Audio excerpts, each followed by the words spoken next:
자, 오늘은 통계 첫 시간인데 뭐 대표값이라에 대해서 공부를 할 거예요. 너무 쉬워.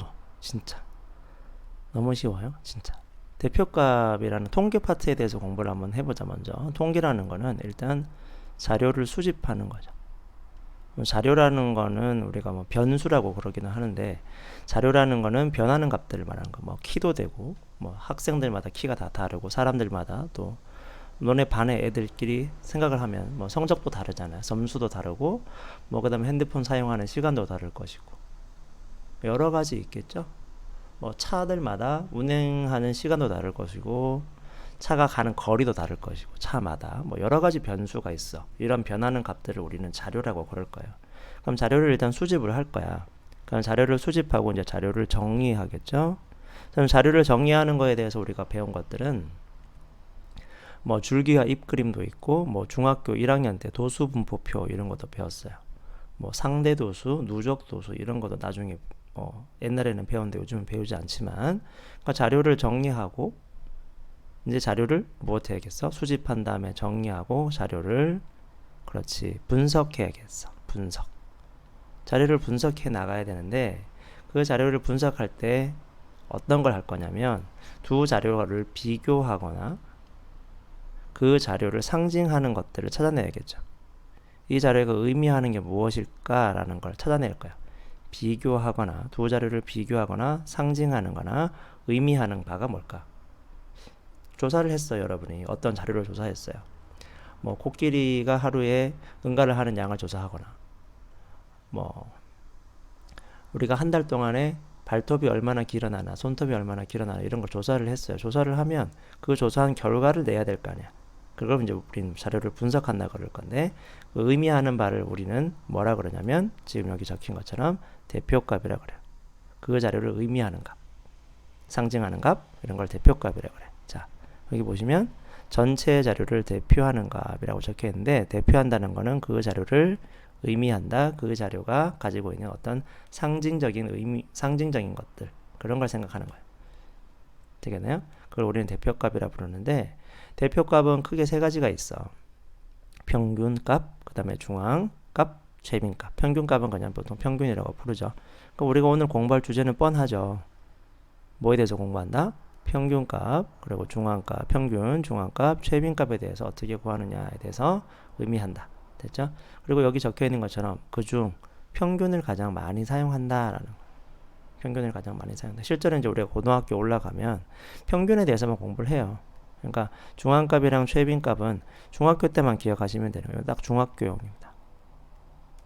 이거는 고등학교까지 써먹을 거고요. 평균에 대해서는 우리가 초등학교부터 이미 공부했던 건데, 평균은 어떻게 되지? 전부 싹 다 더하는 거야, 그죠? 다 더해서 전체 개수로 나눠주면 되는 거죠. 뭐 이걸 모르는 사람은 없을 거예요. 평균에 대해서는 더 이상 뭐 설명할 게 없을 것 같습니다. 평균에 대해서는, 자, 그럼 평균에 대해서 우리가 요렇게 표시를 했을 때 우리가 주의할 점은 뭐냐면, 평균에서 평균이라는 녀석을 구할 줄 안다가 아니라 요 세 가지가 관계가 있다는 게 중요한 거야. 만약에 내가 평균을 알고 개수를 알면 총합을 알 수 있죠. 그죠? 그래서 평균이라는 녀석이 항상 요걸 기억해 주면 좋겠어요. 별량의 총합과 관련되어 있다. 총합과 관련되어 있다. 됐나요? 요거는 문제 풀 때 경험을 하실 겁니다. 요런 게 되게 중요해요. 평균은 합과 같다. 뭐 간단하게 예를 들어볼까? 1하고 x하고 뭐 5가 있다. 이 녀석의 평균이 8이 되게 만들어라 그랬어. 8은 너무 심하다. 이 녀석의 평균이 4가 되게 만들어주세요 이렇게 했어요. 그럼 평균이 4다? 평균이 4다라는 말에 이런 말이 들어가 있어. 이 자료의 총합은 12구나. 아? 이해되십니까? 이거를 식으로 이쁘게 쓰는 게 아니라 1 더하기 x 더하기 5를 나누기 3 했더니 4가 되는 게 아니라, 아니 얘를 평균 내서 4라는 거는 3명이 고르게 4를 가져갔으니까 곱하기 3을 하면 12가 나오겠지. 그게 세 별량의 총합이 돼야죠. 그치요? 그죠? 요런 거를 우리가 꼭 좀 챙겨주시라는 거. 그 평균에 대해서 요렇게 좀 기억을 해 두시고요. 그 다음에 중앙값인데 중앙값은 약속이 좀 정해져 있거든. 중앙값은 약속을 조금 신경 써야 돼요. 핵심이 뭐냐면 작은 값부터 크기 순으로 간다는 거예요. 이게 왜 중요한데 이걸 이렇게 표시해놨냐. 작은 값부터 순서대로 나열을 한 다음에 중앙에 있는 값이잖아. 가운데 있는 값을 우리는 최빈값이라고 해요. 가운데 위치한 값. 자, 그런데 이제 궁금한 게 있어. 우리가 만약에 하나, 둘, 셋, 넷, 다섯, 여섯, 일곱, 여덟, 9개의 자료를 우리 조사를 했다고 칩시다. 그러면은 여기 제일 작은 수부터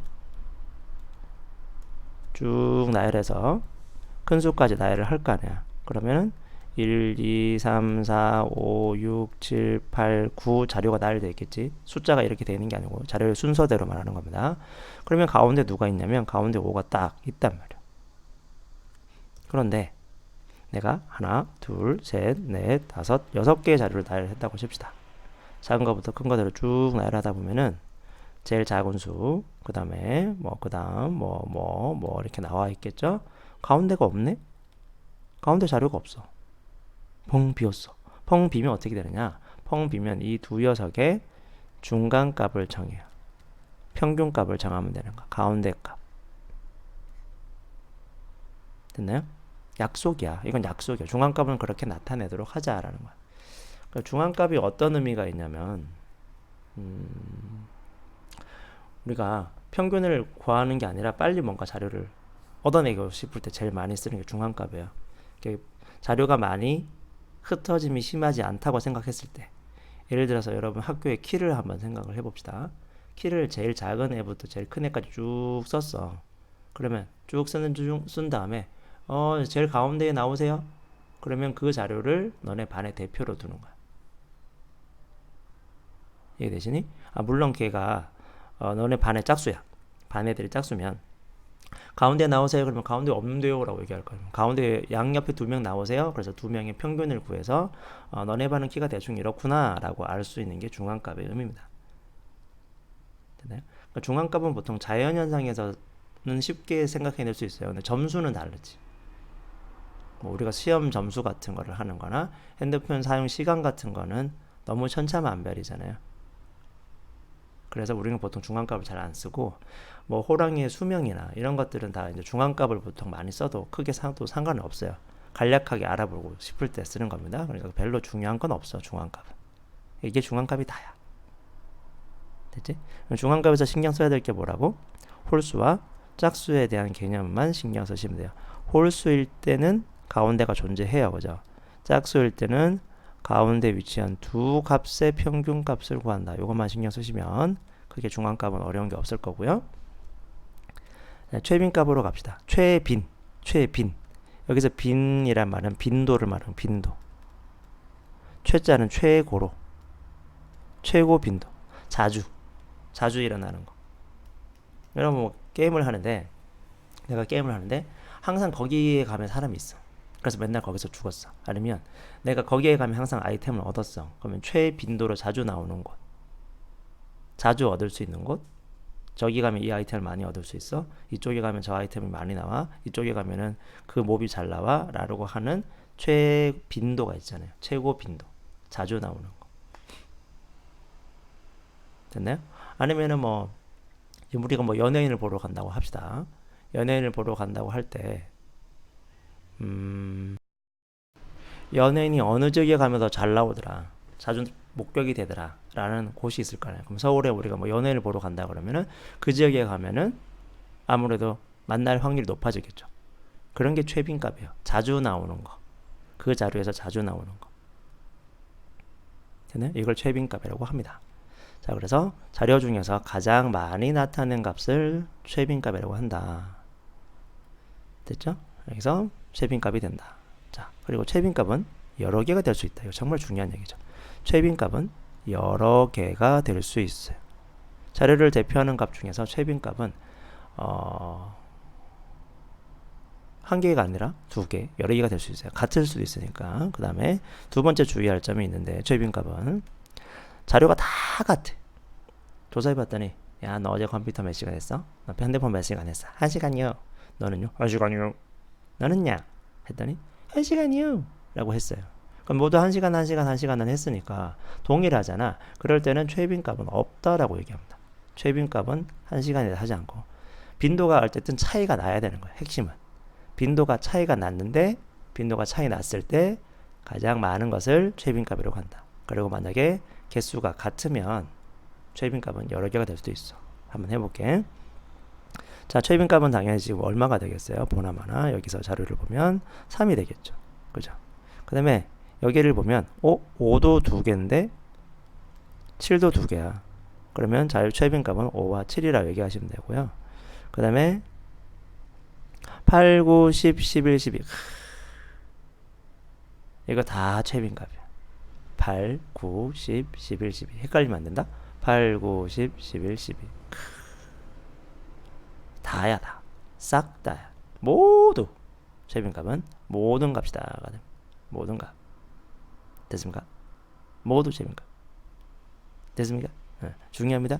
이런 건 중요합니다. 이런 건 정말 중요합니다. 최빈값에서는 OX가 정말 많이 나오기 때문에 이런 걸 꼭 잘 챙겨 두셔야 돼요. 약속을 지키는지 때문에. 시험에 잘 나와서 외우는 게 아니라 최빈값의 약속이 이렇기 때문에 시험에 잘 나오는 거예요.